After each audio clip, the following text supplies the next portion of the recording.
Manipuri Wari Pambi Channel na tabiriba pumnamakpo amuhan na taramna oksari ngasiso mayamgi ngayhak pothananabagidamag anauba horror story amakak puduna laksari. Horror story sigi maming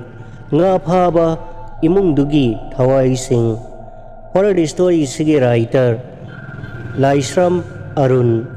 Haujik taminarasi mayamgi ngayhak pothananabagidamag puduna laksari ba anauba horror story nga phaba imungdugi thawai sing. Ramnathana gawagi Mojobor Beach amudra mapal asida nga phaduna hingaklibase sahi kunmuk khara helamlagani. Mafam asida mahaki nupi masanupi aniga makoy mari punna nga phaduna punsi hingammi. Samudra mapal asida lairiba mipung khuding magki punsigi hingnanaba upaysi samudradagi nga phabani. Samudrada nga phaba sattaba yumgi miyoi singna zubi hektuna zubibu isang mathel singgidamak sem saba aduga thawlaunanabagidamag sem saba amadi zubidagi zubi thauri taba hairiba sinphamsing ase maru oina taunai. Asida sunatana zubi sesananabagidamak amasung mahi thaknanabagidamak lalonbada sen yamna fangi. Ramnath ki masanupi ahal Bisakha sahi tara taret sure aduga mahaki maraw nupina sahi tara mari sure. Ramnath na ayamba matamda mahaki nupina yumgi sathong pausu thabak ingkhang tahuraga masanupi aniga samudra mapalda hek hek nga phaminai. Laikla su tambagi matangdadi nupisingna class 5 phawbadang tamlaga iba paba thoklabadi laik tamba adumak tokhanaduna nga phabagi sinphamda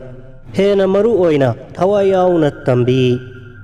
Karigumba kanda mama mapa amata yaudrabasu Bisakha amadi manawnupi Boisali makoy ani khaktana nga mayam ama samudradagi phaba ngammi.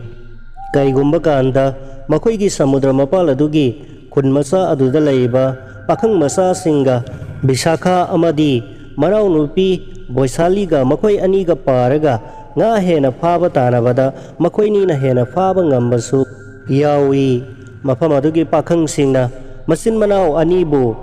samudragi mermaid hairaga su kaunai. Masin manaw ani ase sakta suda sangkholi samudra mapanda leijarabasu nungsada yamna toina leirabasu kusumude masak matau fazai. Kundugi kanagumba singna haikebasu lay Ramnathta nasanupi ani ase nang napokpabu mandene nasanupi ahal asidi imaw oigadoribani ko haikebasu yawi. Samudra mapanda layba nga phaba miyoi singna ayamba matamda radio tai nong kan sugani samudrada nonglay nung silakani haiban singba mangjawnana radio da hek hek lauthoi. Madu taraga makoyna samudrada kumba nga phaba hek hek chatnaribani. Karigumba nong nungsit lairabadi ayamba samudra mapal adudagi lapna sathoknade. Ramnathna mahakki nupida masanupi ahal ase angang macha natrabani laisabi bharabani pakhang macha singa mahakka lengona duna satpa makutka paina duna koi chatpa koiba satpa asigumbase haujikti tawhalanu haiduna mahaki nupida hek hek chai. Nong masu masanupi ahal Bisakha ado masangamde haiduna yumda matomta laihawi aduga Ramnath mahaki nupi amadi masanupi atombi aduga samudrada nga phaba chatkhi. Makoyna halakpada Bisakha ado yumda lairamde. Ramnathna yamna sauna laingai matam aduda masanupi ahal Bisakha ado pakhang masa amaga nokna hanminaraklami. Maduda mapa Ramnathna yamna sauraduna makoygi lairiba radio ado paiduna langkhebada radio ado pukai kai khre. Ramnathna mahaki masanupi adudadi tainaba ngamdraduna mahaki nupida phurami. Maduda masanupi Bisakhana matungda amuk hanna tawjaroi babana yadaba thabak amata tawraroi haiduna mamabu phubidananaba kaptuna haijakhi. Madugi matungdagidi Bisakhana mama mapagi nga phaba aduda numit khudingi yauduna mama mapana penanaba honajarami. Matam khara lairagadi mapa Ramnath ado yamna kanna naraklami samudrada kumduna nga phaba satpa ngamdre. Makhoi mama macha ahumna nga phaba do mapa yaudrabasu makhoina adumak tawrami. Mapagi phibam anabado henjilakpadagi mama adusu mapagi seba taunanaba thadokpa yadabadagi seba tauduna lehoraga masanupi ahal Bisakhana manaunupi Boisali ga loinana samudrada nga hek phaba chatli. Mamana ibema nakoi yamna lapna di chathokano anakpa mapala swaida aphangba khara faraga nongmagi khara faraga loire yamna lapna chatkano nga asauba fadrabasu yai haiduna lapna chaptananaba hek hai. Numitto Bisakhana manaunupi Boisali ngasidi nga asauba khara fananaba hi se khara lapna hondoksi. Karigomba samudragi ithak asauba laglabasu karimata soktananaba hi ani ase khamrangnana ajilasi aduga ngasidi khajitang thapna nga asauba farusi haire. Manaunupi adunasu yaise haiduna makoi anina makoigi hi ani ado khamrangnana pulle aduga hi ado hondoraklami. Samudra mapaldagi khara thaptoraklaba adudadi nga asauba mayam amasu fare. Yumdagi purakpa sakado masin manau hi manung aduda chathokminare aduga makatana nga phaba horai. Ngahak leiragadi samudradagi ithak asauba mayam ama lakpado urami. Manaunupi Boisalina iche ngasidi ithak asauba yamna laida nunglei nungsit ka lakjala nungsit ka laijala khangdene adubu atiyadi sengida hairakpada Bisakhana khangdene radio da pauta ga dabasu kuire babana radio do thugai khebadagi I pausu amata khangkhidre haiduna masin manau do hi ado hona nga fari. Samudradagi nungsit silakpa amadi ithak asauba lakpagi phibam ado urakpada masi Bisakhana inaw ais ngasi se phibam amani yumda hananaba akhoi hi se samudra mapalomda honanaba tawrasi haiduna hi ado samudra mapalomda holaklami. Nonglei nungsituna hena kansilaktuna mafam aduda samudragi irai kaya amasu thoraklamni. Masin manau ado pakhatpana loire nungsil ado kanna kansilakpa adudadi hoina hi ado samudra mapal tamna honba dusu ngamdre. Nungsit ki sapu aduna hena kansilaktuna makoi anigi hi khamrang ado samudra romda adum udhakre. Asauba ithak sing aduna makoigi hi adubu mathak makha onthokpada hoina phajaramba nga sing adusu loina samudrada amuk takhre. Adudagi makoi ani ado kanna kapkhalakle. Mase Bisakhana inaw hi adugi manungda yauriba thauri ado sungtha thadokanu mathak makha olabasu igi thauri thadokpa yade haiduna kanna manaunupida hairami. Pung amamuk yamna wana irai marak ithak marak aduda khangaba matungda nonglei nungsitto tapna nemthakre. Adubu haujik masin manau ani aduna leiribado kadai wai mapadano kadomdano haibadudi khangma ngamdre. Maikai mai mak yengkhebada isingi ipak ngaktani uriba. Samudragi lairambi kauduna masin manau ani ado kanna kapkhalakle. Adudagi masena haiba matung inna laibak yenglasi haiduna oiram thangba maikai de hi ado adum honduna lakle. I hona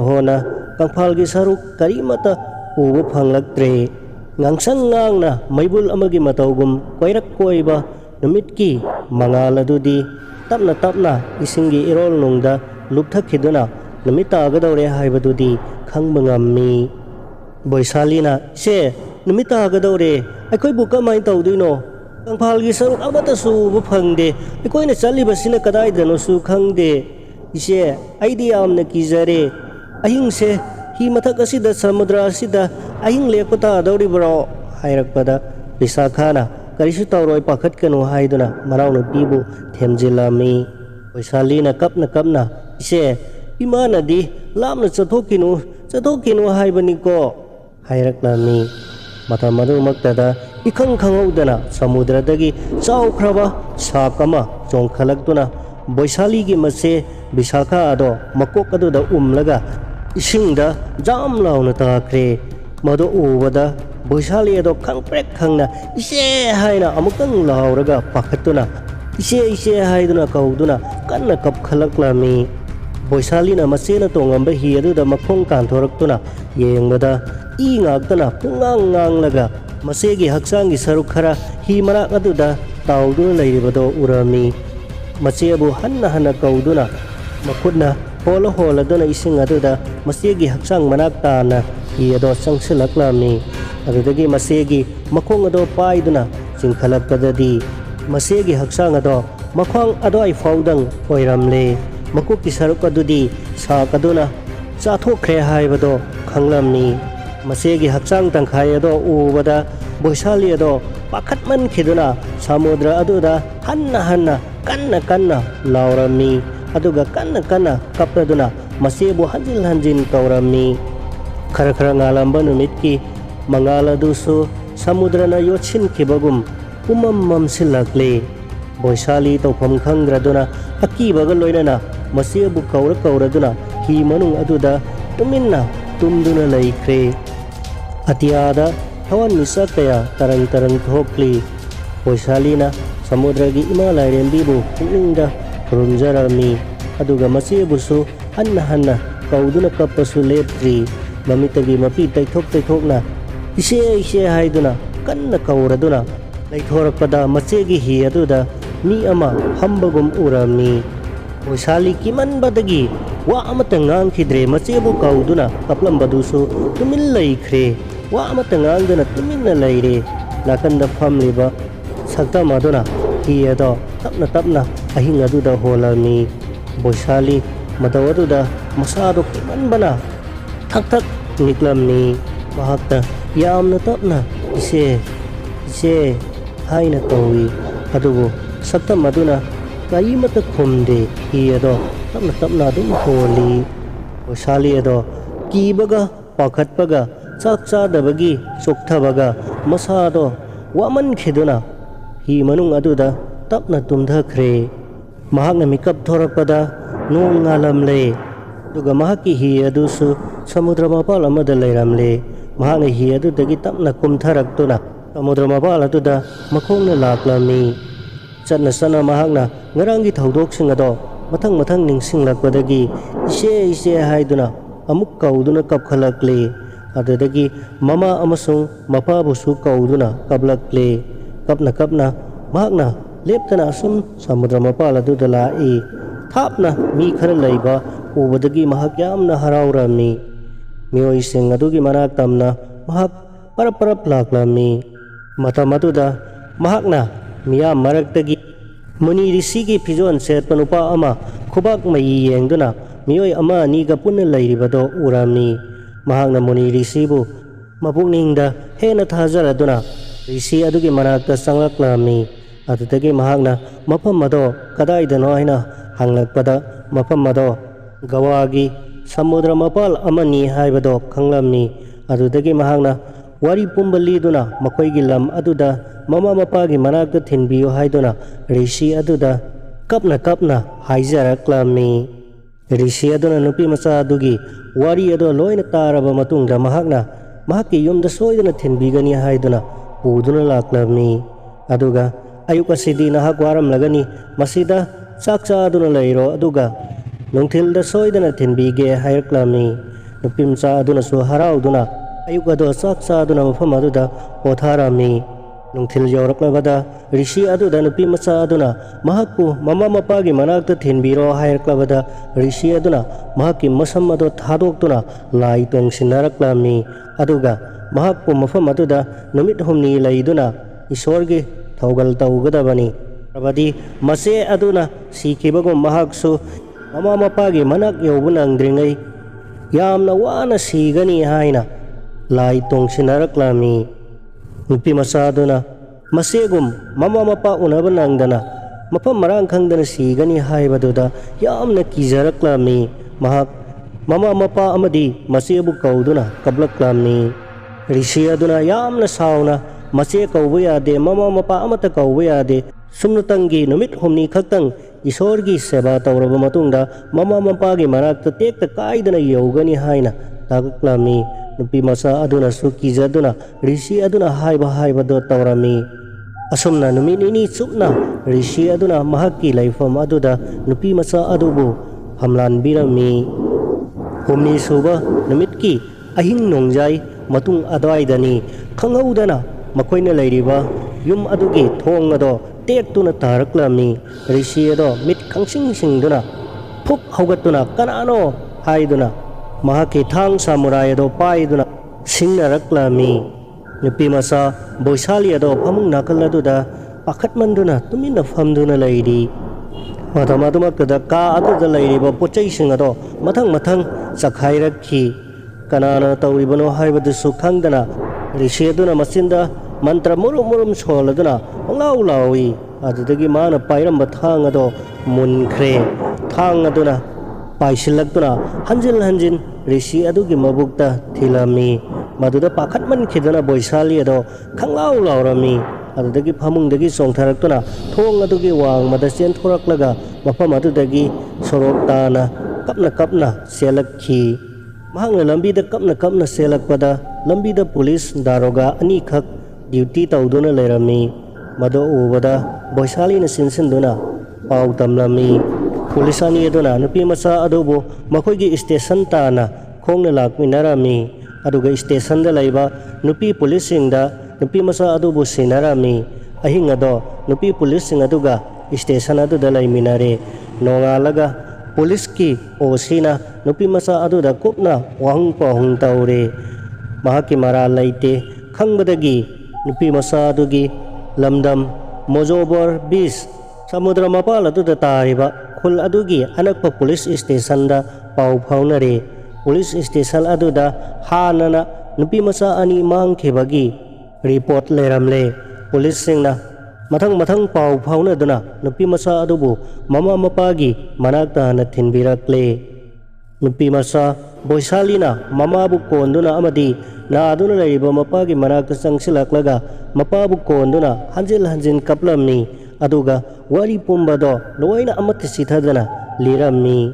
adubu Rishi aduga mahaki yumda boisalina mahaka ahing ahum laimina khibagi wari adudi mapa bu kiduna amata tamthoktre wari pumba taraga mapana kapna hairai ibema nangbu ahing aduda samudra mapan tana hi honbirakhibado nangi nache soidana oigani mahake thawaina nangbu kanbirabani haina kapkhalai tha ahum marimuk haukhre boisali ado itha masado awon kaya laklami saning thangning laktaba oningba laihau phaubu tawraklami adudagi masado chauthorpagum noithorpagum tawraklami phiba maduda mama aduna singnaba khara leirakpadagi masanupibu anakpa hospital da purami doctor na masanupi boisalibu kupna yengaba matungda mamabu doctor na kaurami aduga doctor gi kada kaushinduna mamada boisali nasanupi ase miro le haina hairaklami mahaki puknungda tha ahumgi hi matum ama yaure haiba pawado tamlami matam adumaktada boisali gi khul adudagi layeng balak panupi amasu doctor ga unagadabagi thongjin mapanda leptuna laibada sanaribu wari ado lona takhirami pawado tabada boisali gi mamadi kokthakta brajana tasilakpagum ngau khre adudagi wa amata nganglamdana tumina laktuna masanupi bu puduna yumda muk halakle mapana kamdore hanglakpada karisu tawro hida khara sarga phagani haiduna khumjille adubu mama ado lona kapli boisali masaso mahak miro le haibase karimata khanglamde boisali ge mamana yumlo naba kairoi laikai anakpada pochai leiba chatpada mayamna mangonda kirup yengakpa mataw ado mahak khanglamni pawse kulgi miyamsu tapna tanarakle haibase mahak makoigi mong mataw mahak itungda murum sonariba ngangnariba mayam adudagi khangba ngamlaklamni ꯀꯔꯤꯒꯨꯝꯕ ꯄꯥꯎ ꯑꯁꯤ ꯅꯥꯗꯨꯅ ꯂꯩꯔꯤꯕ ꯕꯣꯏꯁꯥꯂꯤꯒꯤ ꯃꯄꯥꯅ ꯇꯥꯈ꯭ꯔꯕꯗꯤ ꯀꯝꯗꯧꯕ ꯈꯜꯂꯨꯕꯗ ꯃꯍꯥꯛ ꯀꯣꯛꯆꯥꯎꯕꯤ ꯀꯥꯔꯦ꯫ ꯅꯨꯃꯤꯠꯇꯣ ꯑꯌꯨꯛꯁꯨ ꯅꯨꯃꯤꯗꯥꯡꯁꯨ ꯃꯍꯥꯛ ꯆꯥꯛ ꯑꯃꯠꯇ ꯆꯥꯗ꯭ꯔꯦ꯫ ꯅꯨꯃꯤꯗꯥꯡ ꯊꯦꯡꯂꯛꯂꯕ ꯃꯇꯝꯗ ꯃꯄꯥꯅ ꯇꯨꯝꯈ꯭ꯔꯕ ꯃꯇꯝ ꯑꯗꯨꯗ ꯃꯆꯥꯅꯨꯄꯤꯕꯨ ꯇꯨꯝꯂꯝꯕꯗꯒꯤ ꯍꯧꯗꯣꯛꯂꯦ ꯑꯗꯨꯒ ꯃꯄꯥꯟꯗ ꯊꯣꯛꯃꯤꯟꯅꯔꯛꯂꯝꯃꯤ꯫ ꯑꯗꯨꯗꯒꯤ ꯕꯣꯏꯁꯥꯂꯤꯒꯤ ꯃꯃꯥꯅ ꯍꯪꯂꯛꯂꯝꯃꯤ, "ꯏꯕꯦꯝꯃ, ꯇꯧꯔꯤꯕ ꯊꯧꯗꯣꯛ ꯑꯁꯤꯕꯨ ꯀꯔꯤꯅꯣ?" ꯃꯆꯥꯅꯨꯄꯤ ꯕꯣꯏꯁꯥꯂꯤꯗꯤ ꯄꯨꯡꯉꯛ ꯉꯛꯏ꯫ "ꯏꯃꯥ, ꯀꯩꯗꯧꯔꯒꯦ?" ꯍꯪꯂꯛꯄꯗ ꯅꯍꯥꯛ ꯃꯤꯔꯣꯜꯂꯦ ꯍꯥꯏꯅ ꯈꯨꯝꯂꯛꯄꯗ ꯕꯣꯏꯁꯥꯂꯤꯗꯣ ꯕꯪ ꯂꯥꯎꯅ ꯀꯣꯛꯆꯥꯎꯕꯤ ꯀꯥꯈ꯭ꯔꯦ, ꯂꯩꯃꯥꯏꯗ ꯇꯞꯅ ꯐꯝꯊꯈ꯭ꯔꯦ꯫ ꯃꯃꯥꯗꯨꯅ ꯀꯞꯂꯗꯨꯅ ꯊꯧꯗꯣꯛꯁꯤꯡ ꯑꯁꯤꯕꯨ ꯀꯔꯝꯅ ꯊꯣꯛꯈꯤꯕꯅꯣ ꯍꯥꯏꯅ ꯍꯪꯂꯛꯂꯕꯗ ꯕꯣꯏꯁꯥꯂꯤ ꯑꯗꯣ ꯂꯣꯠꯄ ꯉꯝꯗ꯭ꯔꯗꯨꯅ ꯑꯁꯦꯡꯕ ꯋꯥꯔꯤ ꯑꯗꯣ ꯃꯃꯥꯗ ꯂꯤꯔꯛꯂꯝꯃꯤ꯫ ꯃꯃꯥꯅ "ꯀꯜꯂꯛ ꯍꯦꯛ ꯄꯦꯜꯂꯤꯗ! ꯑꯩꯒꯤ ꯏꯆꯥꯅꯨꯄꯤꯅ ꯅꯆꯦ ꯕꯤꯁꯥꯈꯥꯅ ꯃꯍꯥꯛꯄꯨ ꯁꯣꯏꯗꯅ ꯂꯃꯟ ꯈꯨꯝꯗꯨꯅ ꯍꯥꯠꯈꯤꯕꯅꯤ, ꯃꯁꯦ ꯈꯪꯉꯨ꯫ ꯑꯗꯨꯕꯨ ꯍꯧꯖꯤꯛꯇꯤ ꯑꯩꯈꯣꯏꯁꯨ ꯑꯃꯨꯛ ꯍꯤꯡꯗꯨꯅ ꯂꯩꯕꯒꯤ ꯃꯊꯧ ꯇꯥꯗ꯭ꯔꯦ꯫ ꯑꯍꯤꯡ ꯑꯁꯤꯗ ꯏꯃꯥ ꯏꯆꯥꯁꯨ ꯅꯆꯦꯒꯤ ꯇꯨꯡ ꯏꯟꯈ꯭ꯔꯁꯤ꯫ ꯍꯧꯖꯤꯛꯇꯤ ꯅꯣꯡ ꯍꯦꯛ ꯉꯥꯟꯕꯒ ꯃꯤꯋꯥ ꯉꯥꯡꯅꯕ ꯃꯌꯥꯝꯅ ꯏꯃꯥꯁꯨ ꯆꯠꯐꯝ ꯂꯥꯛꯐꯝ ꯈꯪꯗ꯭ꯔꯕꯅꯤ꯫ ꯈꯨꯜ ꯑꯁꯤꯒꯤ ꯃꯤ ꯄꯨꯝꯅꯃꯛ ꯂꯣꯏꯅ ꯈꯪꯈ꯭ꯔꯕꯅꯤ꯫ ꯅꯄꯥ ꯏꯕꯨꯡꯉꯣꯗꯤ ꯌꯥꯝꯅ ꯆꯝꯖꯕꯅꯤ꯫ ꯃꯍꯥꯛꯀꯤ ꯄꯨꯟꯁꯤꯗ ꯉꯥ ꯐꯥꯕ ꯑꯃ ꯑꯣꯏꯌꯨ ꯍꯥꯏꯅ ꯂꯥꯏꯕꯛꯇ ꯇꯝꯂꯝꯂꯕꯁꯨ ꯅꯄꯥꯒꯤ ꯄꯨꯟꯁꯤꯗꯤ ꯌꯥꯝꯅ ꯆꯝꯅ ꯃꯁꯥꯒꯤ ꯏꯖꯠ ꯉꯥꯛꯅ ꯍꯤꯡꯖꯔꯤꯕ ꯃꯤꯑꯣꯏꯅꯤ꯫ ꯃꯁꯥꯒꯤ ꯏꯖꯠ ꯉꯥꯛꯄ ꯉꯝꯗ꯭ꯔꯕꯗꯤ ꯁꯤꯈꯤꯕꯅ ꯍꯦꯟꯅ ꯐꯩ ꯍꯥꯏꯅ ꯈꯟꯖꯕ ꯅꯄꯥꯕꯨꯡꯅꯤ꯫ ꯑꯗꯨꯅ ꯃꯥꯒꯤ ꯏꯖꯠ ꯀꯟꯅꯅꯕꯒꯤꯗꯃꯛ ꯏꯃꯥ ꯏꯆꯥꯒꯤ ꯄꯨꯟꯁꯤꯁꯦ ꯉꯁꯤꯒꯤ ꯑꯍꯤꯡ ꯑꯁꯤꯗ ꯅꯆꯦꯒꯤ ꯅꯇꯨꯡ ꯏꯟꯈ꯭ꯔꯁꯤ." ꯁꯤ ꯍꯥꯏꯔꯒ ꯕꯣꯏꯁꯥꯂꯤꯒꯤ ꯃꯃꯥꯅ ꯄ꯭ꯔꯞ ꯆꯠꯈꯤꯗꯨꯅ ꯃꯈꯣꯏꯒꯤ ꯍꯤ ꯄꯨꯟꯅꯅꯕ ꯌꯨꯕꯤ ꯊꯧꯔꯤ ꯑꯗꯣ ꯂꯧꯔꯨꯔꯦ꯫ ꯃꯥꯅ ꯑꯃ ꯄꯥꯏꯔꯒ ꯃꯆꯥꯅꯨꯄꯤꯗ ꯑꯃ ꯄꯤ꯫ ꯑꯗꯨꯒ ꯃꯈꯣꯏꯒꯤ ꯑꯅꯛꯄꯗ ꯅꯦꯝꯅ ꯍꯧꯔꯤꯕ ꯌꯨꯕꯤ ꯄꯥꯝꯕꯤ ꯑꯗꯨꯗ ꯑꯍꯤꯡ ꯑꯗꯨꯃꯛꯇꯗ ꯃꯃꯥ ꯃꯆꯥ ꯑꯅꯤꯃꯛ ꯊꯧꯔꯤ ꯌꯥꯟꯗꯨꯅ ꯁꯤꯈꯤꯔꯝꯃꯤ꯫ ꯑꯍꯤꯡ ꯑꯗꯨꯃꯛꯇꯗ ꯔꯥꯝꯅꯥꯊꯀꯤ ꯃꯃꯪꯗ ꯃꯍꯥꯛꯀꯤ ꯅꯨꯄꯤ ꯑꯃꯗꯤ ꯃꯆꯥꯅꯨꯄꯤ ꯑꯅꯤꯅ ꯁꯃꯨꯗ꯭ꯔꯗ ꯉꯥ ꯐꯥꯕ ꯆꯠꯂꯨꯈꯤꯒꯦ꯫ "ꯕꯕꯥ, ꯅꯪ ꯑꯩꯈꯣꯏ ꯍꯜꯂꯛꯇ꯭ꯔꯤ ꯐꯥꯎꯕ ꯂꯩꯔꯝꯃꯨ, ꯅꯪ ꯅꯊꯟꯇ ꯂꯩꯔꯝꯃꯨ" ꯍꯥꯏꯔꯝꯃꯤ꯫ ꯃꯗꯨꯗ ꯔꯥꯝꯅꯥꯊꯅ, "ꯀꯔꯤꯅꯣ ꯅꯈꯣꯏꯅ ꯇꯧꯔꯤꯕꯗꯨꯕꯨ? ꯅꯈꯣꯏꯕꯨ ꯉꯥꯎꯔꯕ꯭ꯔꯣ? ꯅꯣꯡ ꯅꯨꯡꯁꯤꯠ ꯃꯔꯛ ꯑꯁꯤꯗ ꯀꯝꯗꯧꯅ ꯁꯃꯨꯗ꯭ꯔꯗ ꯉꯥ ꯐꯥꯕ ꯆꯠꯂꯤꯕꯅꯣ? ꯉꯥꯏꯈꯣ, ꯆꯠꯈꯤꯒꯅꯨ" ꯍꯥꯏꯅ ꯍꯟꯅ ꯍꯟꯅ ꯂꯥꯎꯗꯨꯅ ꯈꯥꯝꯂꯝꯃꯤ꯫ ꯑꯗꯨꯕꯨ ꯃꯍꯥꯛꯀꯤ ꯅꯨꯄꯤ ꯑꯃꯗꯤ ꯃꯆꯥ ꯑꯅꯤ ꯑꯗꯨꯅ ꯃꯍꯥꯛꯅ ꯂꯥꯎꯔꯤꯕꯗꯣ ꯀꯔꯤꯃꯠꯇ ꯇꯥꯗꯅ ꯍꯤ ꯍꯣꯟꯗꯨꯅ ꯁꯃꯨꯗ꯭ꯔꯗ ꯉꯥ ꯐꯥꯕ ꯅꯣꯛꯅ ꯃꯈꯣꯏ ꯑꯍꯨꯝ ꯑꯗꯣ ꯆꯠꯈ꯭ꯔꯦ꯫ ꯃꯄꯥ ꯔꯥꯝꯅꯥꯊꯅ ꯂꯥꯎꯗꯨꯅ ꯁꯃꯨꯗ꯭ꯔ ꯃꯌꯥ ꯑꯗꯨꯗ ꯂꯩꯍꯧꯏ꯫ ꯑꯗꯨꯗꯒꯤ ꯃꯍꯥꯛ ꯃꯤꯀꯞ ꯈꯪꯊꯣꯛ ꯊꯣꯛꯂꯛꯂꯦ꯫ ꯑꯗꯨꯗꯒꯤ ꯇꯞꯅ "ꯃꯃꯥ, ꯃꯃꯥ" ꯍꯥꯏꯗꯨꯅ ꯀꯧꯔꯛꯏ꯫ ꯀꯅꯥꯃꯠꯇ ꯈꯨꯝꯂꯛꯇꯦ꯫ ꯃꯗꯨꯗ "ꯅꯈꯣꯏꯕꯨ ꯁꯤꯔꯕ꯭ꯔꯣ? ꯂꯣꯏꯅ ꯁꯤꯈ꯭ꯔꯕ꯭ꯔꯣ? ꯐꯔꯦ, ꯁꯤꯔꯗꯤ ꯇꯥꯔꯔꯣꯏ, ꯑꯩꯁꯨ ꯀꯧꯔꯔꯣꯏ, ꯈꯥꯡꯂꯒꯦ" ꯍꯥꯏꯗꯨꯅ ꯑꯍꯤꯡ ꯑꯗꯣ ꯁꯥꯎꯅ ꯑꯃꯨꯛ ꯅꯣꯡꯉꯥꯟꯕ ꯉꯥꯏꯗꯨꯅ ꯔꯥꯝꯅꯥꯊꯇꯣ ꯂꯩꯔꯦ꯫ ꯅꯣꯡ ꯉꯥꯟꯊꯣꯔꯛꯂꯕꯗ ꯃꯌꯥꯝ ꯋꯥ ꯂꯥꯡꯅꯕ ꯃꯍꯥꯛ ꯇꯥꯔꯛꯂꯝꯃꯤ꯫ ꯀꯩꯗꯧꯔꯕꯖꯥꯠꯅꯣ ꯍꯥꯏꯗꯨꯅ ꯐꯃꯨꯡꯗꯒꯤ ꯇꯞꯅ ꯃꯍꯥꯛꯀꯤ ꯀꯥꯡꯊꯣꯜ ꯃꯌꯥꯗ ꯂꯩꯔꯤꯕ ꯆꯩꯁꯨ ꯑꯗꯣ パイꯗꯨꯅ ꯇꯞꯅ ꯊꯣꯔꯛꯄꯗꯗꯤ ꯃꯤꯌꯥꯝ ꯑꯃ ꯌꯣꯝꯁꯤꯟꯗꯨꯅ ꯃꯈꯣꯏꯒꯤ ꯌꯨꯝ ꯃꯅꯥꯛ ꯑꯗꯨꯗ ꯂꯩꯕ ꯑꯅꯦꯝꯕ ꯌꯨꯕꯤ ꯄꯥꯝꯕꯤ ꯑꯃꯗ ꯃꯍꯥꯛꯀꯤ ꯅꯨꯄꯤ ꯑꯃꯗꯤ ꯃꯆꯥꯅꯨꯄꯤ ꯑꯇꯣꯝꯕꯤ ꯕꯣꯏꯁꯥꯂꯤ ꯊꯧꯔꯤ ꯌꯥꯟꯗꯨꯅ ꯂꯩꯔꯝꯕꯗꯣ ꯎꯔꯨꯕꯗ ꯃꯍꯥꯛ ꯒ꯭ꯌꯥꯟ ꯃꯥꯡꯈ꯭ꯔꯦ꯫ ꯃꯌꯥꯝ ꯆꯪꯗꯨꯅ ꯏꯁꯤꯡ ꯊꯥꯗꯨꯅ ꯂꯥꯛꯅꯩ꯫ ꯃꯍꯥꯛꯅ ꯒ꯭ꯌꯥꯟ ꯇꯥꯔꯛꯂꯕꯗ ꯀꯞꯇꯨꯅ, "ꯅꯈꯣꯏ ꯈꯨꯗꯤꯡꯃꯛꯅ ꯑꯩꯕꯨ ꯊꯥꯗꯣꯛꯇꯨꯅ ꯆꯠꯂꯕ? ꯑꯩ ꯏꯇꯣꯝꯇ ꯌꯨꯝ ꯑꯁꯤꯗ ꯀꯩꯗꯧꯗꯨꯅ ꯂꯩꯍꯧ ꯍꯥꯏꯔꯤꯕꯅꯣ" ꯍꯥꯏꯗꯨꯅ ꯀꯞꯈꯠꯂꯛꯂꯝꯃꯤ꯫ ꯑꯗꯨꯗꯒꯤ ꯈꯨꯜ ꯑꯗꯨꯒꯤ ꯃꯌꯥꯝ ꯆꯪꯗꯨꯅ ꯃꯃꯥ ꯑꯃꯗꯤ ꯃꯆꯥꯅꯨꯄꯤ ꯑꯇꯣꯝꯕꯤ, ꯃꯆꯥꯅꯨꯄꯤ ꯑꯍꯜ ꯑꯗꯨꯒꯤ ꯑꯁꯥꯕ ꯃꯨꯔꯇꯤ ꯑꯃꯒ ꯂꯣꯏꯅꯅ ꯃꯈꯣꯏ ꯑꯍꯨꯝꯃꯛ ꯄꯨꯟꯅ ꯁꯃꯨꯗ꯭ꯔ ꯃꯄꯥꯜ ꯑꯗꯨꯗ ꯔꯥꯝꯅꯥꯊꯅ ꯃꯩ ꯆꯨꯗꯨꯅ ꯄꯣꯂꯣꯏꯔꯝꯃꯤ꯫ ꯑꯌꯨꯛꯇꯒꯤ ꯆꯔꯥ ꯍꯦꯜꯂꯛꯄꯒ ꯔꯥꯝꯅꯥꯊ ꯑꯗꯣ ꯃꯁꯥꯗꯣ ꯌꯥꯝꯅ ꯆꯣꯛꯊꯗꯨꯅ ꯐꯃꯨꯡꯗ ꯇꯥꯗꯨꯅ ꯂꯩꯔꯦ꯫ ꯅꯨꯃꯤꯗꯥꯡꯁꯨ ꯆꯥꯛ ꯆꯥꯎ ꯍꯥꯏꯕ ꯌꯥꯗ꯭ꯔꯦ꯫ ꯌꯨꯝꯂꯣꯟꯅꯕꯗ ꯂꯩꯕ ꯃꯤꯑꯣꯏ ꯑꯅꯤ ꯑꯍꯨꯝ ꯂꯥꯛꯇꯨꯅ ꯃꯍꯥꯛꯀꯤ ꯌꯨꯝꯗ ꯄꯨꯟꯅ ꯑꯍꯤꯡ ꯑꯗꯨꯃ ꯂꯩꯃꯤꯟꯅꯔꯝꯃꯤ꯫ ꯑꯍꯤꯡ ꯅꯣꯡꯌꯥꯏ ꯍꯦꯜꯂꯛꯂꯕ ꯃꯇꯝ ꯃꯌꯥꯝꯅ ꯀꯟꯅ ꯇꯨꯝꯊꯅꯔꯤꯉꯩ ꯃꯇꯝ ꯑꯗꯨꯗ ꯔꯥꯝꯅꯥꯊꯇꯣ ꯌꯥꯝꯅ ꯋꯥꯅ ꯃꯍꯥꯛꯀꯤ ꯆꯩꯁꯨ ꯑꯗꯣ ꯄꯥꯏꯗꯨꯅ ꯇꯞꯅ ꯁꯃꯨꯗ꯭ꯔ ꯃꯄꯥꯜꯂꯣꯝꯗ ꯂꯥꯛꯂꯝꯃꯤ꯫ ꯑꯗꯨꯗꯒꯤ ꯃꯍꯥꯛꯀꯤ ꯍꯤ ꯑꯗꯣ tapna tapna samudraromda mahakna wana honkhirami. Samudra adugi akutpa mafam yaurakaba matam aduda samudra aduda chongthaduna ima samudragi lairembi nacha aikhoibu mapok amada amuk hanna unahanbiyo ko haiduna khurumlaga samudra aduda chongthaduna mahaksu thawai thakre. Numit kharani lairabagi matungdadi khul adugi miyamna khara hek thengakpa matamda Ramnath mahaki imung manunggi miyoisinga punna hi amada tongminaduna samudra mapal aduda nga pharamba hek thengnakhi. Karigumba kandana makhoi wari saraduna mapa mama amadi makhoi machin manau aniga punna nokna nga mayam ama puraduna samudra romdagi karakpado mayamna hek thengnarami. Ramnath ki imung manunggi sikhiba miyoising adugi thawaina but oina thokduna khul aduda fajana tamnare haina khul adugi miyam amata mapan thokpa ngamnaraktre. Samudrada kumduna nga pharurabasu numita khini khanbada amata saning tana nena tana hingba ngamnaraktre. Akang masasingna makoigi hida nga pharuraga halakpada numidangwai aduda Bisakha amadi manau nupi Boisali machin manau anina samudra aduda noktuna iroiduna sanaribado hek urami. Makoida nga phaba yamba haiba tanasi haiduna laurakadabo iningduna hekta yum yaunaba hi ado kana honduna chaning chamang tadana sor honduna yum yaunaba chenarakkani. Nongma khul adugi